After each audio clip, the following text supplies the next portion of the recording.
Qani o'g'il bola, senga aytib o'tirishimiz shartmi? Ha? Keyin kelin bo'lib tushgan hamma yoqda shupur sidirlarni qilib qo'yadi. Sani xotining o'nga chuqlaydi, onda ishga chiqib ketadi. Nimasi bu? Oyim qiladi boshqa ishlarni. Akam to'g'ri gapiryaptilar. Buni erkak bo'lgani, latta bo'lmagin. Bor ayolingga tez-tez ishlarni qilsin. Xo'p aka.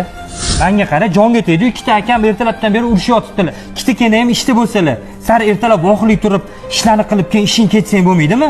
Onam ko'cha supurib yuribdilar. O'sinlarim qilgan bo'lsa qilgan. Adam meni shuncha yil nima o'qitdilar? Kollejda o'qidim, institutda o'qidim. Onangizlar qilayotgan bo'lsa qon yurishadi. Meni samarksent ham baland. Men og'ir ish qila olmayman. Menga qarang, ichkariga qarasanglar bo'lmaydimi? Portlayotibdi. Pulni olsanglar, tozalab qo'ysanglar bo'lmaydimi? Bo'pti, o'zi berayotgan pulingiz 2000 so'm bo'lsa, 200 ming bergandek gapiradi. Odamlarning ko'zi qishi bo'lsa, mendan mayib. Menga qaranglar, o'rtoqlar, uy ishini qilmasdan ko'chadagi odam chaqirsa, labbe deydigan ayollarimiz bor. Bilasizlarmi? Mana shu video yoqqan bo'lsa, storyga qo'yib, tarqatib qo'yishingizdan chiqmasin. Rahmat.